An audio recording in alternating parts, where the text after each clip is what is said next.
VelociPodcast. VelociPodcast. No, this whole. Hey, sexy friend. He's making me his bitch. Maybe you want to get a piece of that. Pretty good. I want to talk about sexy teens. I was getting erections. It's a very creepy feeling. I can guarantee that underwear theft will come up again. None of this is relevant. Pokemon, Pokeballs. 750 milliliter bottle of rum. Welcome to the VelociPodcast, a study in monology. This is your grumpy Uncle Peter. He will say words at you. So here we are. It is the final VelociPodcast. I was about to make oh, don't cry. So I kind of wanted to go over what VelociPodcast was supposed to be and what it ended up being. So initially, with the first episode I talked about the holy prepuce, which is Jesus' foreskin, which should set the tone for everything I spoke about ever after. My idea was very good. It was to take a myth or a story and then talk about it as if it was 100% true and what that sort of implied. And then talk about it sort of 100% skeptically and talk about like the lies or the implications or things like that. And it worked really well for a couple of things. The problem was I essentially would have needed a research team to find me stories and topics. By myself, I wasn't able to do it fast enough, or I should have taken like a year and just built up a store of stories. So then I needed to pad while I was finding other stories. So I would talk about other stuff, or I would tell personal stories, or just basically just became random. And something I've always done when I was back writing for websites on the internet, and basically any sort of writing I did media-wise, I would end up talking about the news. So I wrote for a video game website. I did a thing called the News Roundup, and it was just video game news of that week, sort of in short form. And I worked for a website that was about Japan. I did the same thing. It was like news on Japan, sort of a weekly roundup. That's clearly something I've always enjoyed doing. Basically, I would like to do the Daily Show. If I was going to aspire towards something, it would be that style. I would talk about the news, make jokes, try to make it informative and yet interesting. So from that, I started in my podcast, in VelociPodcast. Some weeks I would talk about weird Japanese news.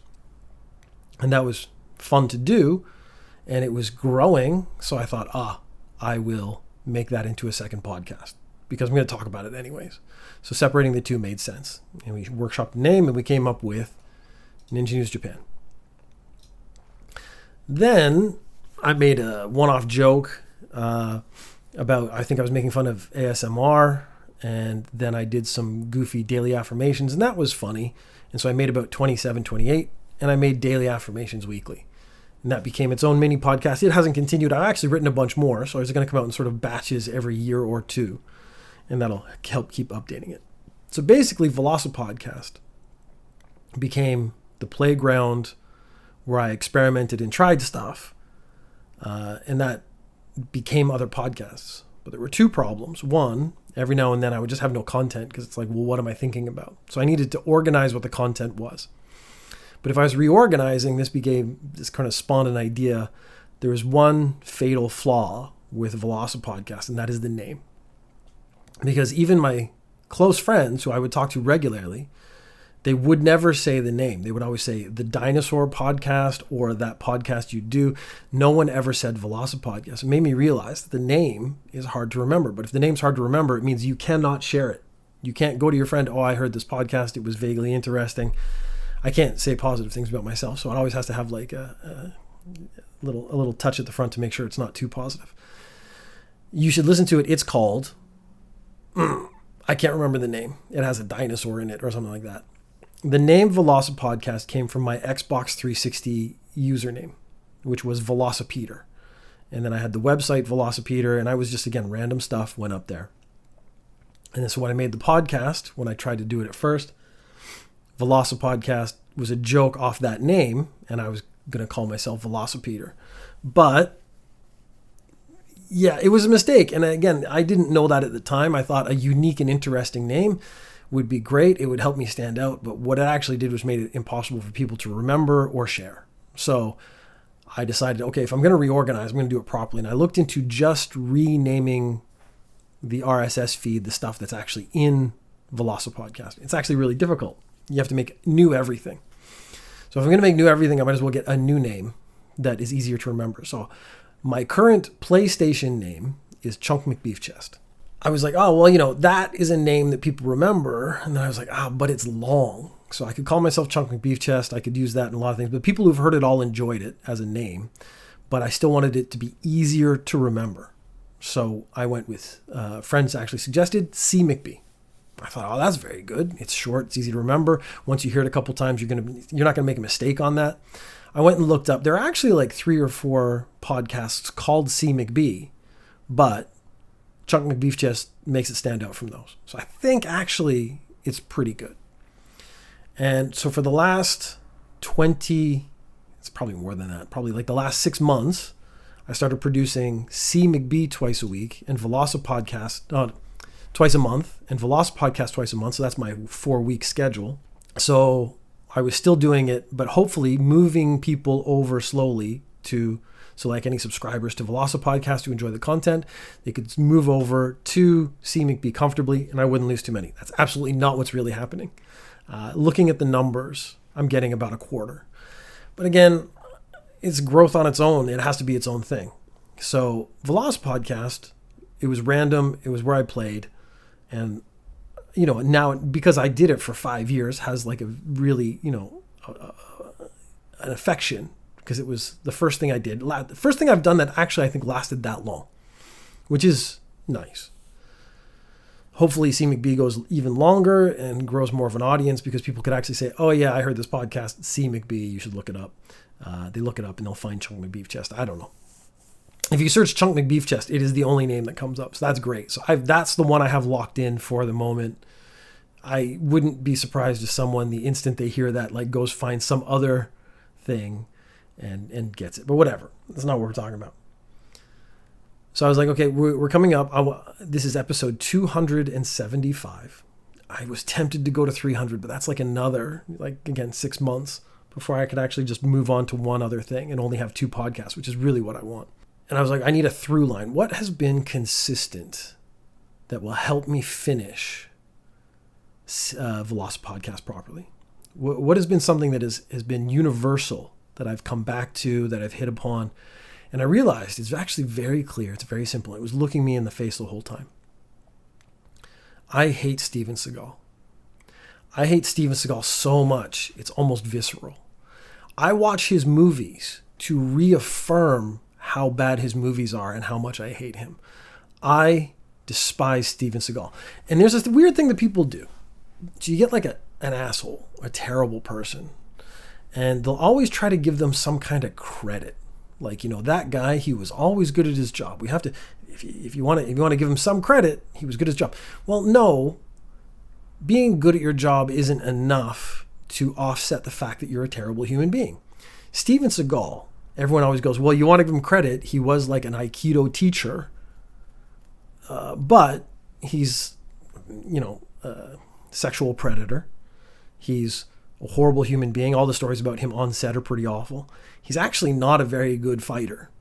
And he's not a very good actor or action star. So, he has nothing going for him. And if people want to give him credit for Aikido, I'm sorry, of the martial arts, Aikido is one of the worst ones.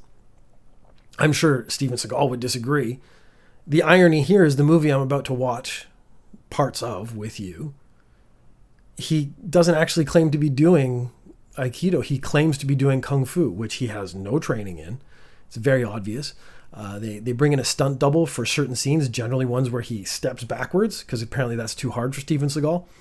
And he loses about 40, 50 pounds when they bring in the stunt double. They could have, I guess, padding up your stunt double to make him look as fat as you is pretty insulting. So I guess they can't do that.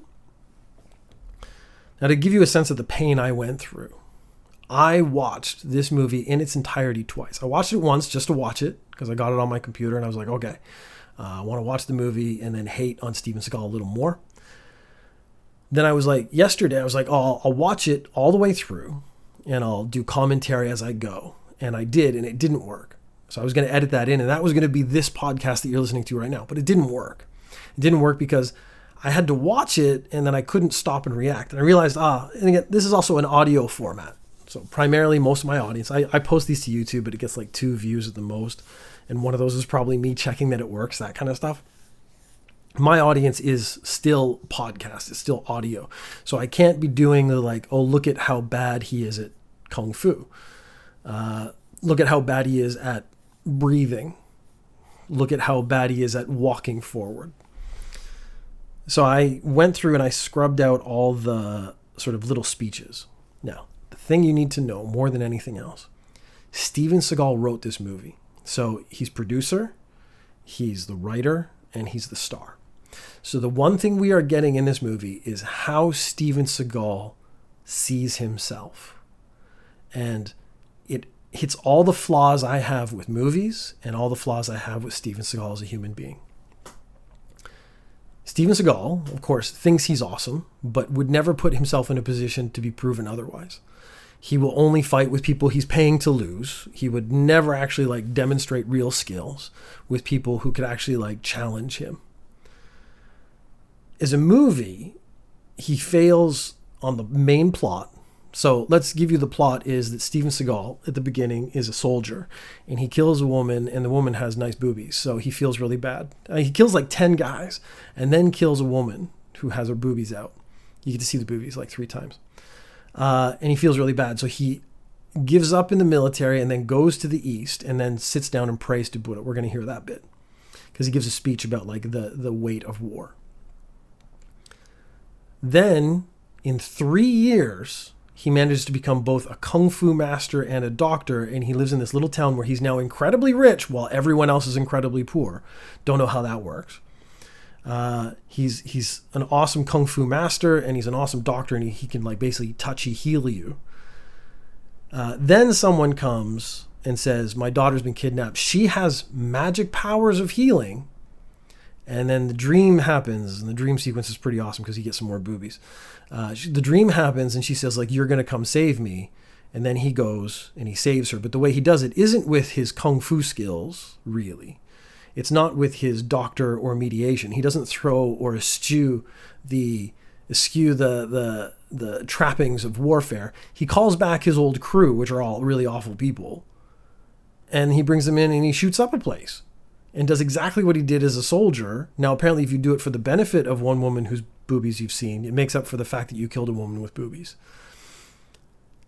And it, as a through line, there is no consistent thematic point. There is no understanding of what makes a good story.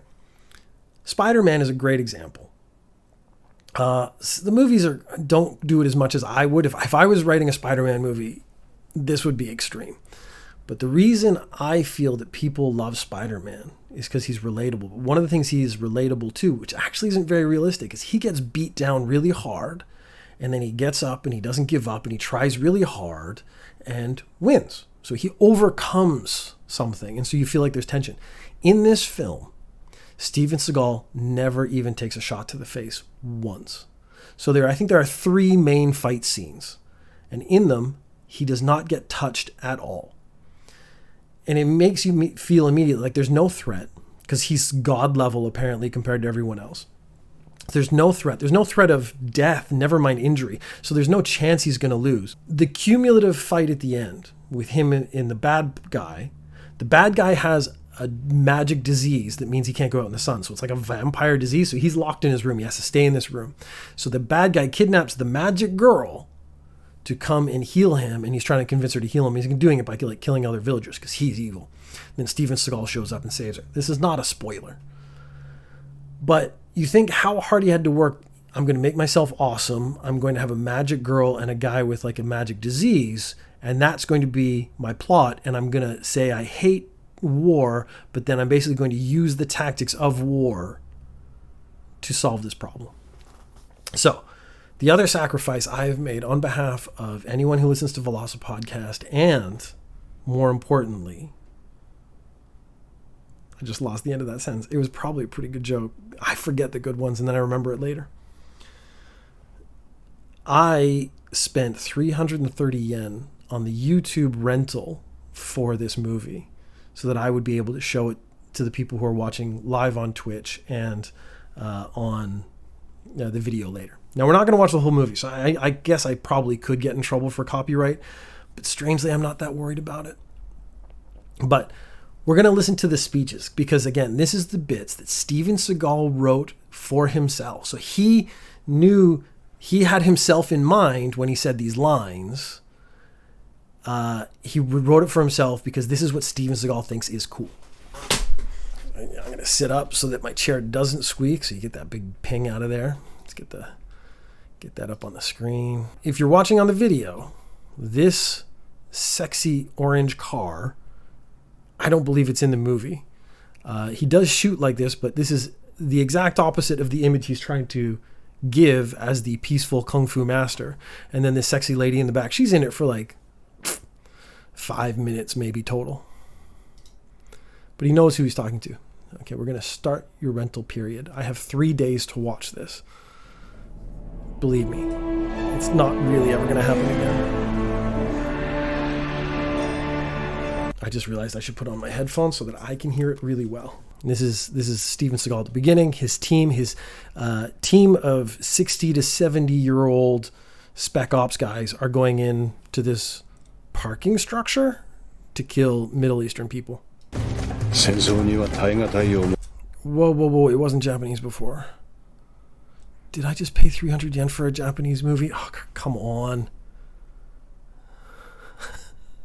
I might have to go back and do what I did before, and I played the sample, and the sample was English.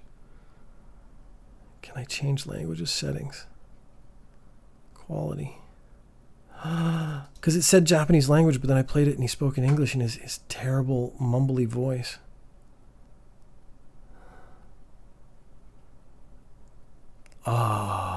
Steven Seagal stole my money.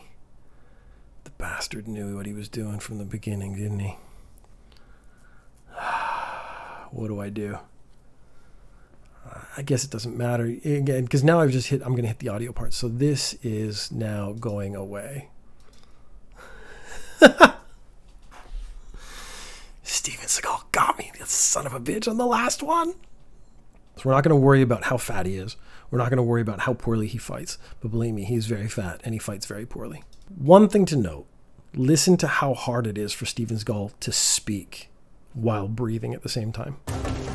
The weight of war is a heavy burden to bear.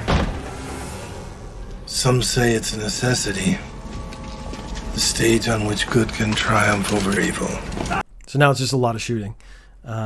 Basically, yes, we've seen that he killed a lady with boobs, and he's really upset about it. So he's quit the army and now gone to a cave somewhere in the east.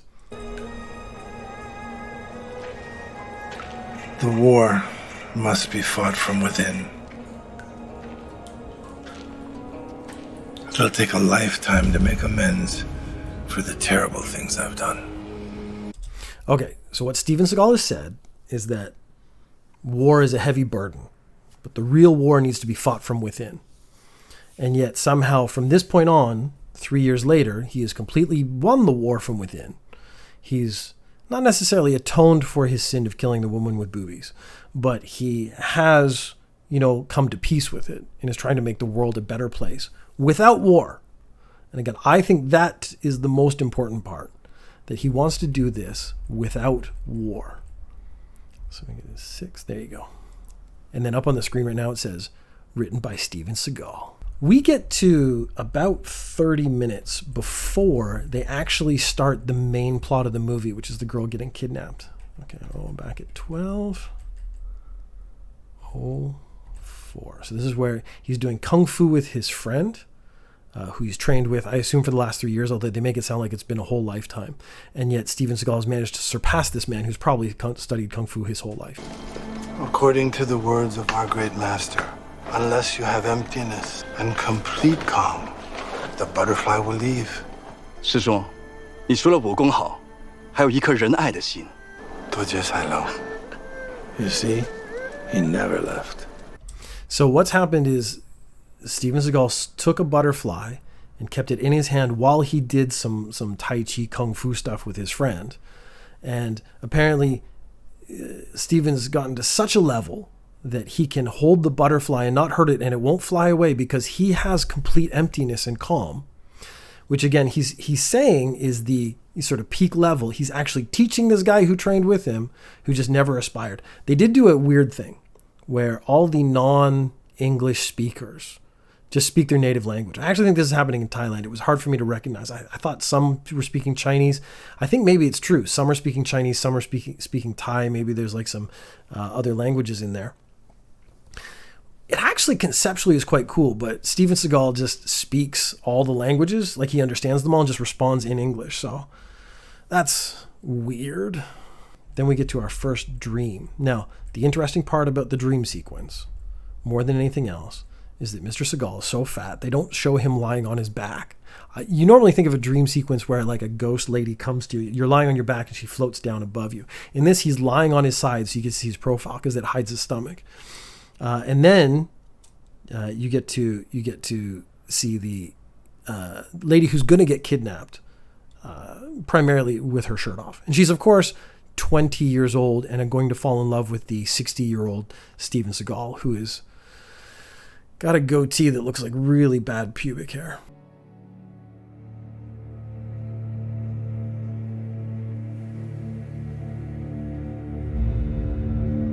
Axe, your destiny awaits you.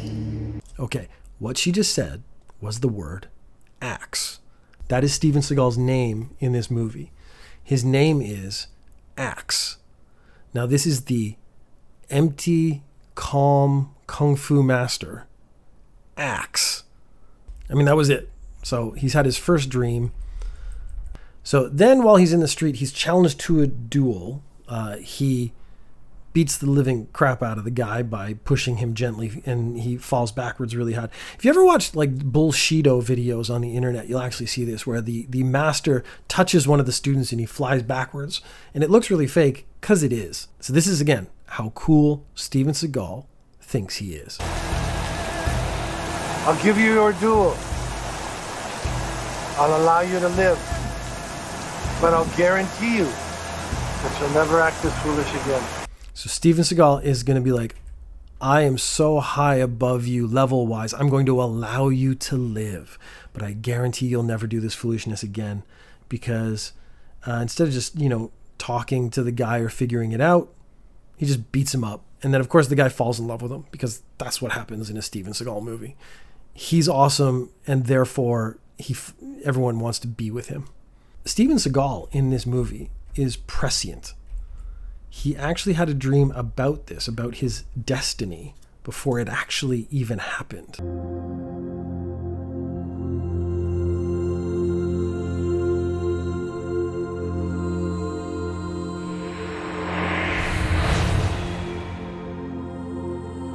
Who are you? I am nothing. I am everything. I am emptiness, the suchness of luminosity, unborn and undying.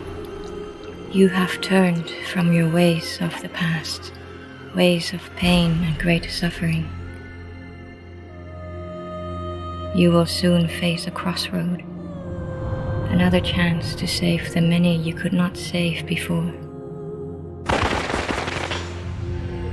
You are the only one. Why have you come? It is you who will come to me. Come to me. I guess he had to pay that woman to show her boobs to him. It's a bit painful, to be honest. Then we run into easily the best character in the movie, who is a guy who is the dark side of Kung Fu, which I enjoy immensely. Because his speech was one of the best, it was the best delivered, and he's the most interesting character. As soon as he finishes this speech, he gets killed. You know there's no greater evil than those who harm children. You know what I did before I started kidnapping children? No, what did you do? I was a hitman for the tribes. Wow. You are one of those idiots who learn Kung Fu, believing all true power must come from a spiritual foundation. I, however, learned Kung Fu to kill. Those like me will always be much stronger, all attention is focused on one thing. You, however, are divided into two things. Your phony spiritual and your physical technique. You are at a tremendous disadvantage. All right, and then the guy just totally gets wrecked. Steven, on the other hand, apparently has found the perfect balance between the spiritual and the physical, because he can beat the bad guy super easy. So that guy literally has a death scene. Steven Seagal has, if you want to take the true, honest, spiritual kung fu path, done the exact opposite of that. He has decided that, no, wrecking bitches, killing people, that's the way into the future. Then he gets his old team together, his old team of killers, and it has like suddenly a heisty vibe, which I found really interesting. But there's a little side part where he talks to his master. I'm pretty sure his master is supposed to be a famous kung fu dude. And again, this is half English, half maybe Chinese. The mind is infinite, but the body is finite. That being said, if my eyes don't deceive me, we're going to have a lot of time to receive your wisdom.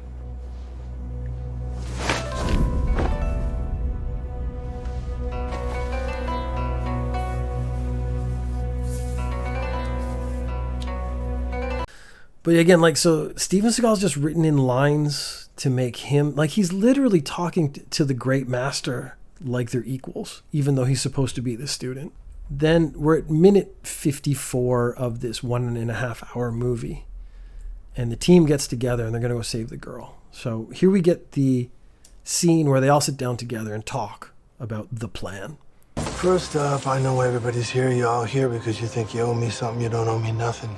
So he's gone from kung fu enlightened, talking about the body is finite and the mind is infinite, to you don't owe me nothing, almost street talk, because he's a fucking idiot who has no idea about consistency of character.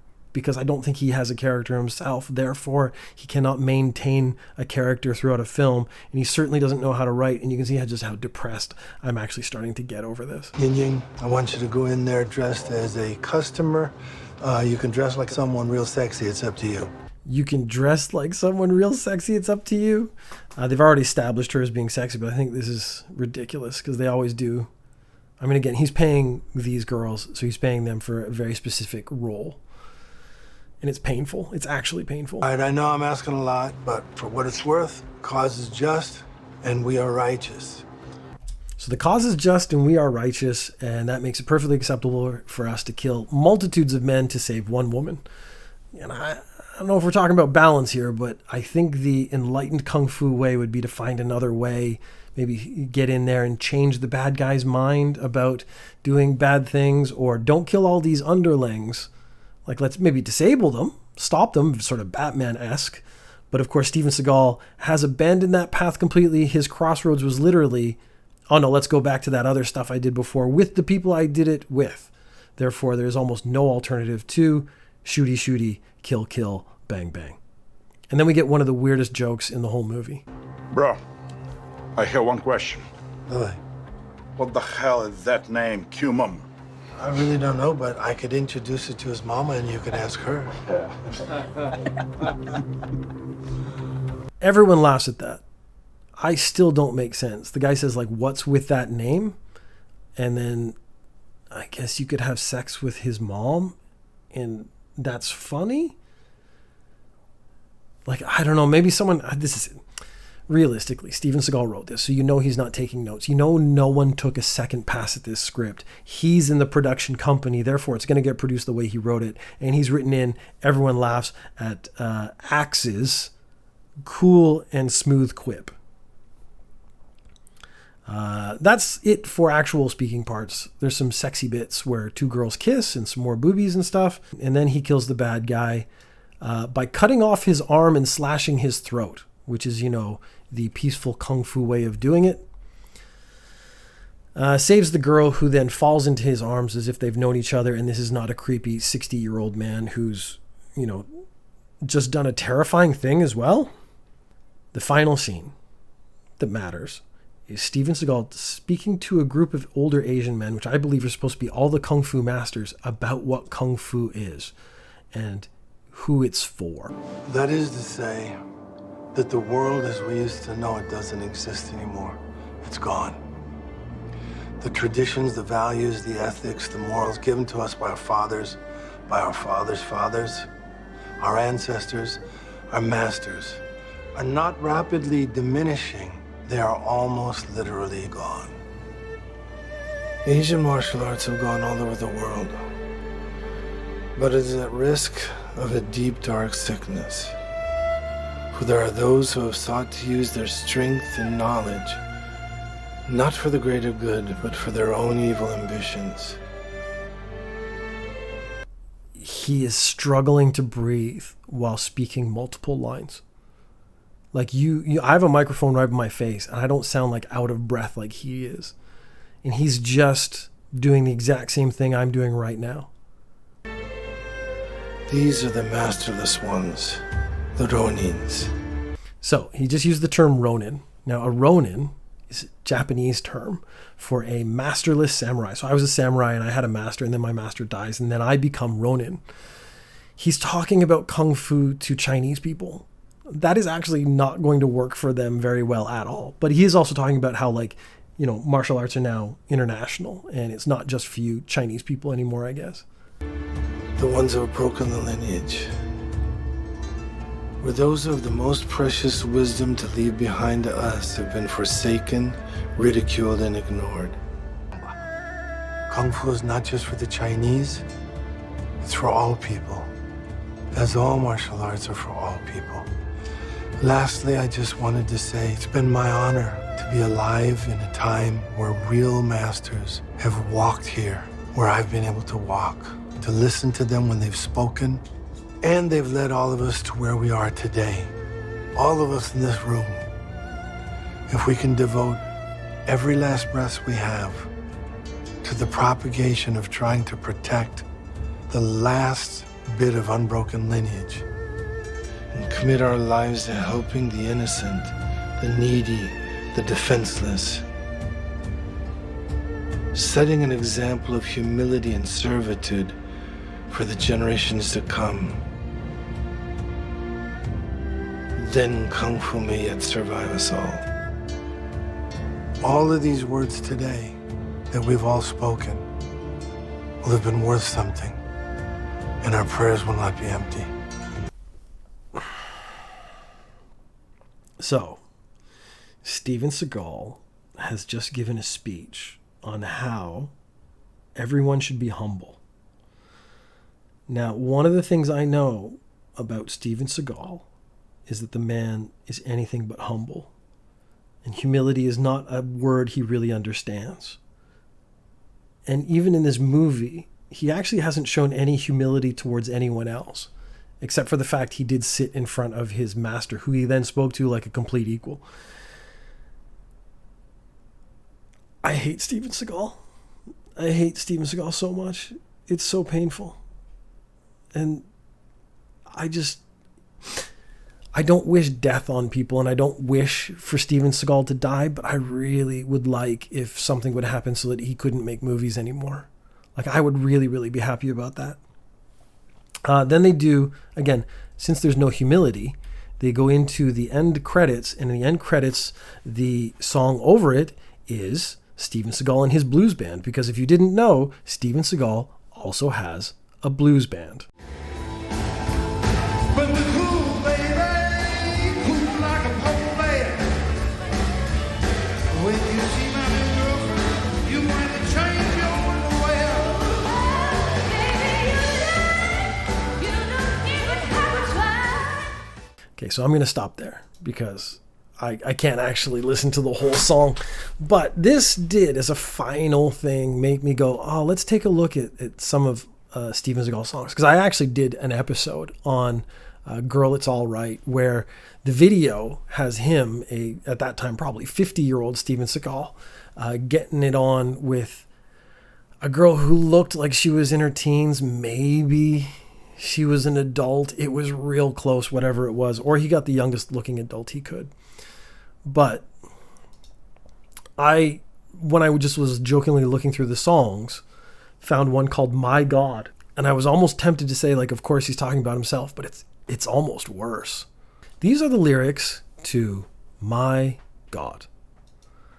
And I'm going to sort of read them to you. I'm certainly not going to sing them to you. And then I'll play a little bit, and then we're going to wrap up there, because it has been a long, painful episode for me, because this has actually been like the second, third time I've done this. Do you fear me? You can't stand to be near me. Will I come from a different place? My philosophy's from outer space. My religion is strange. I think it's 'cause you fear change, afraid to try to understand, a stranger in a strange land. Don't think I'm going away. You best believe I'm here to stay, 'cause my God is better than your God. Maybe you don't like my skin or what I believe in. You don't like my prayer. You don't like the clothes I wear. How many people have to die for what one man might think is right? The true path to like is more than one. Why do you force your will with a gun? Let's start another holy war.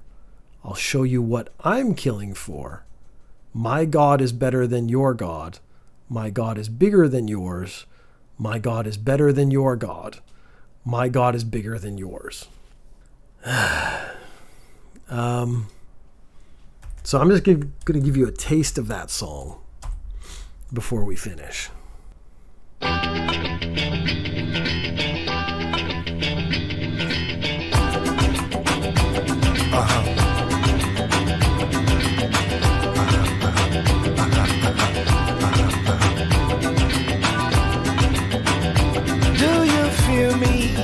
Can't stand to be near me. Yeah, well, I come from a different place. My philosophy's from outer space. My religion is strange. I think it's 'cause you fear change, afraid to try to understand, stranger in a strange land. Don't think I'm going away. You best believe that I'm here to stay, because my God is better than your God. Maybe you don't like my skin or what I believe in. You don't like my prayer. You don't like the clothes I wear. How many people have to die for what one man might think is right? The true path to life is more than one. Why do you force your will with a gun? It's not another holy war. I'll show you what I'm killing for. My God is better than your God. God is bigger than yours. Okay, I think that might be enough of that. So, Stephen Skull writes songs about how his God is better than everyone else's God. He's not actually clear into which God he's talking about, but it's his, and that's all that really matters. And it's hard to tell if he's being ironic. He writes a movie where a guy gives up a warrior's life to learn kung fu and be a doctor, but then given the choice to save someone, immediately goes back to the warrior life that he said was so wrong, killing dozens of people without a moment's hesitation, to be honest. Like, he didn't like have a crisis of conscience before he went and like killed everybody. He just went and did it. And Steven Seagal sucks. And that is, I think, one of the most appropriate final sentiments for a podcast ever. In fact, if any podcast ends, the last phrase spoken should just be, Steven Seagal sucks. So now I'm going to talk a little bit about C. McBee. And the reason is, if you enjoyed the last 5 years or any of the episodes of VelociPodcast, you will be getting, of course, the same kind of content at C. McBee. There is a more structured system, though. The first week is a deep dive into a topic. I did a discussion of the robot apocalypse and how most often they aren't very good because they're written by people. And then some ideas about what would make it more realistic to actually make it seem like a robot did it. The next week is, right now, what I'm doing is reading a free book from Amazon called Alien Caveman's Ransom. And then I'm going to have another week, the third week, where I talk about a bunch of random stuff. It's going to be mostly just stuff from the internet. Maybe if people start sending me messages, I can start responding to messages and talking about other things. And then I'm taking a week off to work for on another project, and it'll be 3 weeks. So it's a 3-week cycle, 1 week off, 3-week cycle, 1 week off. I'm hoping that 1 week off will also help me get sort of better quality, but certainly the more organized pattern has made it a lot easier for me to put episodes together. And if they're easier to put together, I can focus more on the actual content and what I'm saying and stuff, and hopefully that'll make it better. So please consider subscribing to CMcB. If whatever you're on right now, you can search for it. I'm sure you'll find it. And I appreciate all the time people have given me. I appreciate all the time people have spent listening. I appreciate all the messages I've got, because more often than not, that's actually been the thing that makes the difference. If you would like to send a question or comment, you can send it to chunkmcbeefchest@gmail.com, and I will start answering questions in those episodes. I would also like to thank Nigel Grover, who wrote the theme song. I think it was like about a year or two in, just out of nowhere, just said, hey, I wrote you a theme song. And it's been consistent for the last 3 years, maybe 4 years. And he even offered to update it. And I was like, actually, I don't want it updated. I just kind of like, it's already now just its own thing. And I want to keep it the way it is. So thanks for that. For me, it was a piece of branding that just brought the whole thing together. So I really appreciate that. I put a link in the description. In the last few weeks, you can actually see his Bandcamp stuff. He makes a lot of different music. It's all very good. You should take a listen to that if you have a chance. And thank you for listening. Thank you for being with me. Please consider taking a look at CMcB. Let me see, I'm just talking in circles now. This is a classic of whenever I try to do something sincere, I just start talking in circles because I don't know how to end. You can tell I don't want to like push it, but like if you like this, I want you to subscribe to CMcB. I don't want to like lose everyone who came along for the ride. But thank you. Steven Seagal sucks. VelociPodcast. VelociPodcast. Hey, sexy friend. He's making me his bitch. Maybe you want to get a piece of that.